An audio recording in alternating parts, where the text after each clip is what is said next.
Welcome back, everybody. If you were tuning into our network last night, and you should have been, you would have seen our live feed and coverage from inside Mar-a-Lago covering President Trump's big announcement. Well, that cat, of course, is officially out of the bag, and our next guest should have some inside thoughts on all of it. Joining us now is the founder of the Article 3 Project and a former chief counsel for nominations for the Senate Judiciary Committee. He is Mike Davis. Mike, welcome back, and give us your 24-hour post-Trump 2024 announcement reaction. I think anyone who writes off Trump is crazy. This guy has been in the public eye for almost 50 years. He's Teflon Don.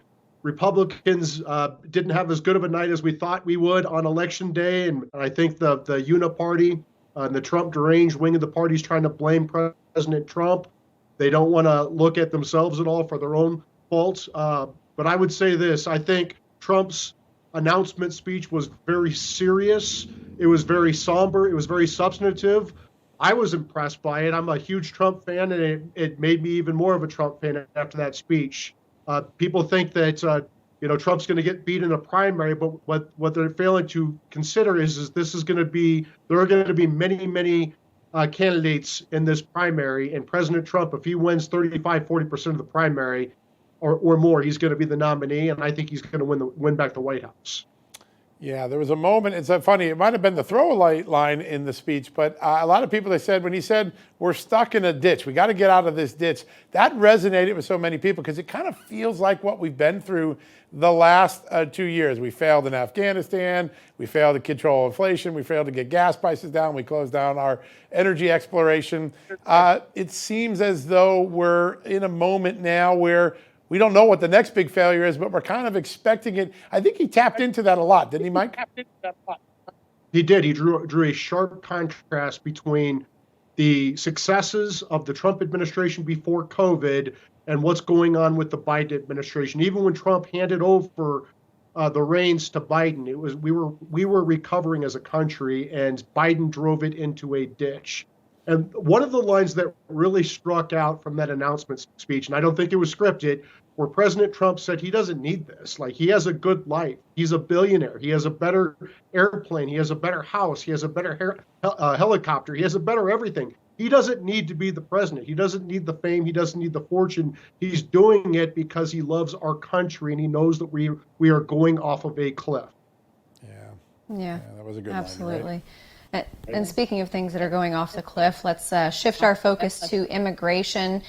Recently, Governor Greg Abbott announced that he was going to invoke a declaration of invasion in his state, which included operations like reinforcing National Guard troops at the border, rebuilding the wall or restarting the building of the wall, returning illegal immigrants back across the border. Is there anything more that Governor Greg Abbott can do, legally speaking, and is there more you think he should do?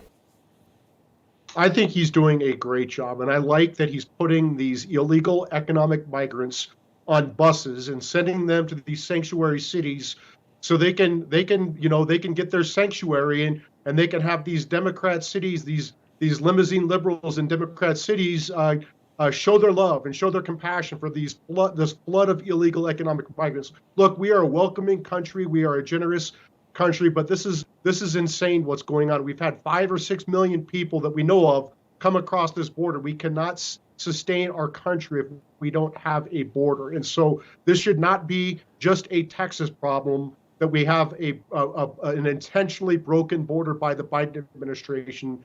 And I congratulate Texas Governor Greg Abbott for his courage and his willingness to stand up against Biden and fight this. Yeah, he and the Attorney General Paxton down there have really mixed it up, and also run on a really great record in the courts. And I want to turn to that. If there's one thing I wish President Trump might have addressed a little bit more last night, it's the success of the judiciary, because he would have acknowledged your work. You were chief counsel. You got all of these judges and these Supreme Court justices on the courts, and we're seeing them rein in Joe Biden's excessive authority, whether it's on mask mandates and vaccine mandates, or trying to give away $400 billion to cancel student loans that Congress never gave him the power to do. The role of the judiciary in keeping America right now is probably more pronounced than any time in my lifetime. Your thoughts on the success of that conservative judiciary that you helped build?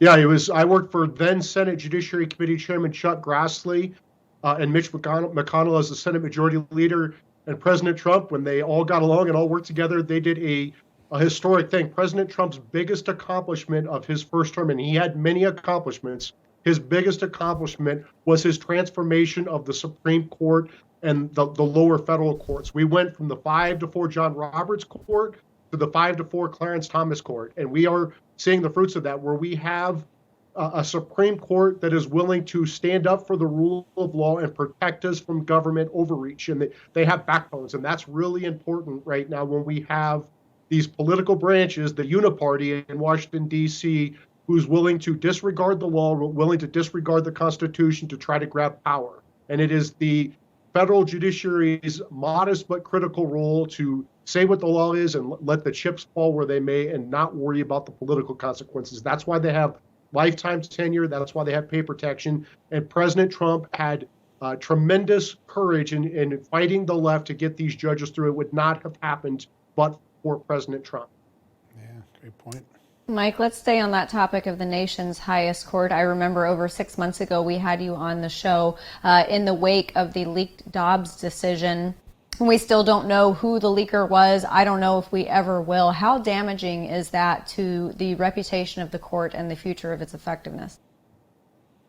Well, it certainly damages the court in the sense that you have 9 Supreme Court justices, their 4 law clerks, and their 2 or 3 administrative assistants. It's a family, and they have to be able to work together in order to share these draft opinions between the 9 different chambers so they can get out their majority opinions, concurring opinions, and dissenting opinions every year. And if you don't have trust, if you don't have confidence that these deliberations will remain confidential, that hurts the institution. And I think that was the very purpose of the leak. That's why I think it was a rogue law clerk for one of the 3 liberal law justices last year, one of the 12 law clerks for the 3 liberal justices. I don't think they were happy about the Dobbs decision, and I think they were trying to sabotage the Supreme Court. I think it's a one-off. I don't think it's going to happen again. It can't happen again, but they certainly need to get to the bottom of this. Yeah, you're right. Yeah, and of course, in the wake of that, Supreme Court justices' lives in danger when angry protesters came outside their homes. It's very unfortunate to see. Mike Davis, it is great to have you back on again, and we will be sure to have you back on again very soon. Thank you.